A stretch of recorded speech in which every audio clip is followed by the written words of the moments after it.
La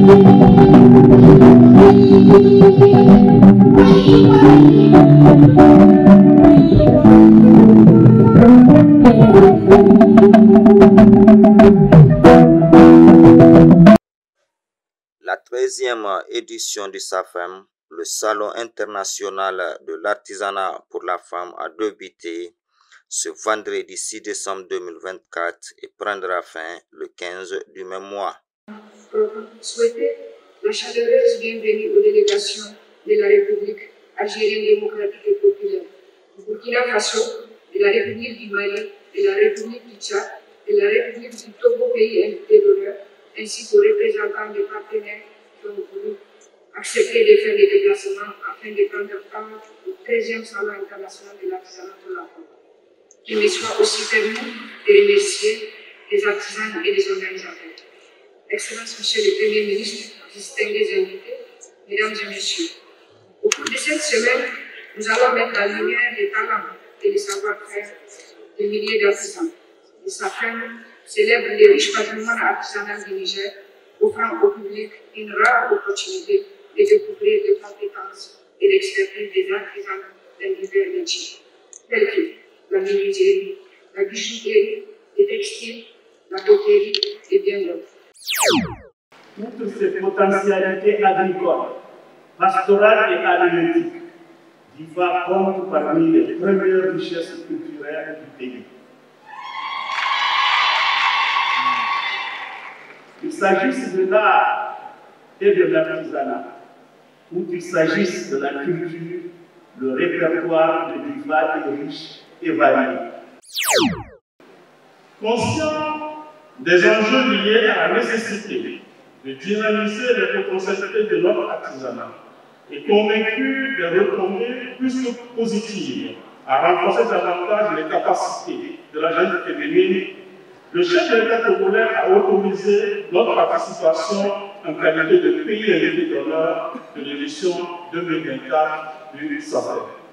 À cet effet, toutes les dispositions ont été prises pour rendre effective cette participation, témoignant ainsi de l'attachement des autorités congolaises à la promotion des forces endogènes de nos économies.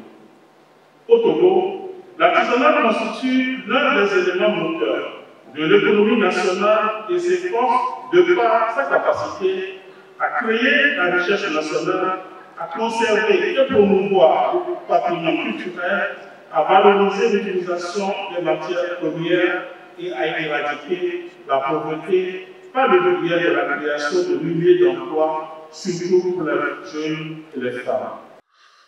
Sous le thème promouvoir la propriété intellectuelle et accélérer l'inclusion des femmes artisanes, cette foire invite 25 pays, 991 métiers et plus de 500 exposants. La région de Difa, région phare de cette foire, le Togo comme pays invité d'honneur, le Burkina Faso, le Tchad, le Mali comme pays invités spéciaux.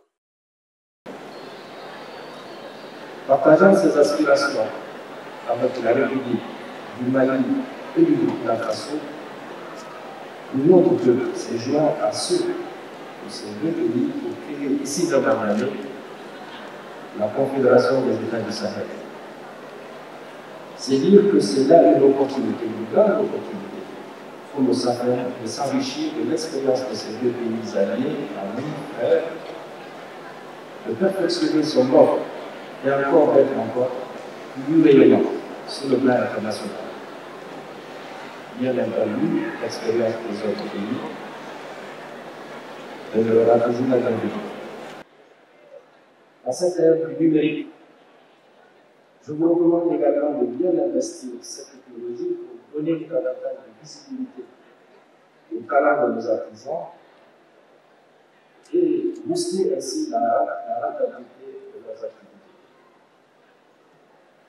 Cela permettra à l'État de bien connaître la part de l'artisanat féminin dans la production de la richesse nationale et de concevoir avec elle le programme de valorisation et de développement de ce secteur de l'économie nationale. Pour les exposants, Cette foire est une occasion pour les différents peuples de renforcer les liens de coopération, aussi bien de solidarité pour une Afrique meilleure. Tout ce que je pratique pour faire le métier là, tout ça se trouve localement ici pour le moment, en Afrique ici. Bon, ce qui est difficile dans la fabrication, bon, il faut connaître d'abord. Il faut connaître pour rassembler les pièces là, tout à fait bon. Et puis nous on fait à la main. En faisant quelque chose à la main, tu sais vraiment c'est un peu difficile, c'est pas rapide quoi. C'est ça qui amène les difficultés dedans. C'est la question là même que tu as posée comme ça. On ne peut pas finir une arme par jour. Impossible.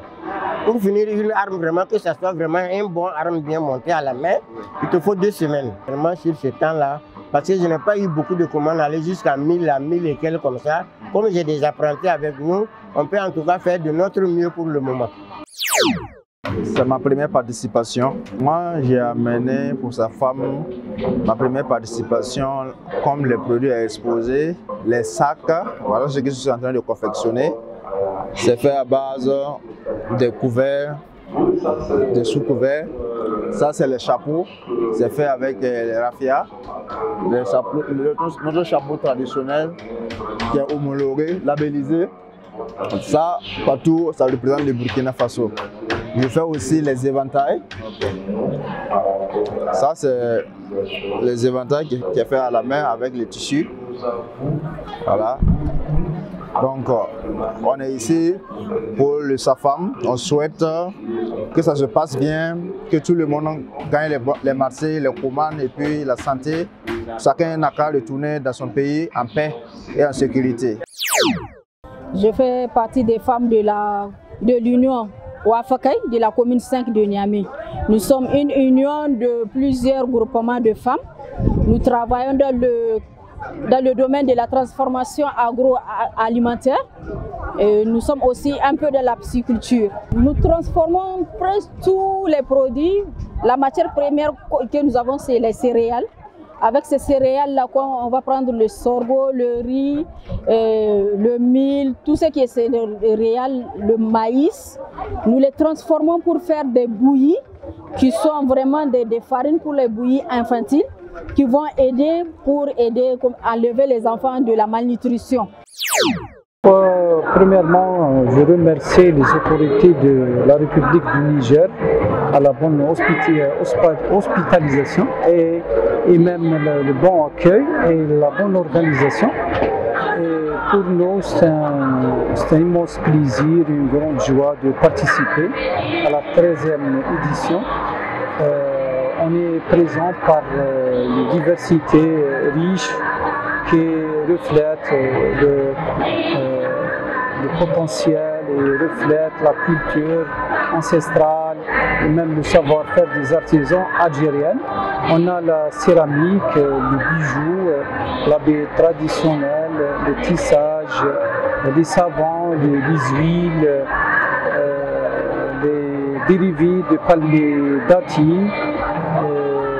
Et le cuir, le travail sur le cuir.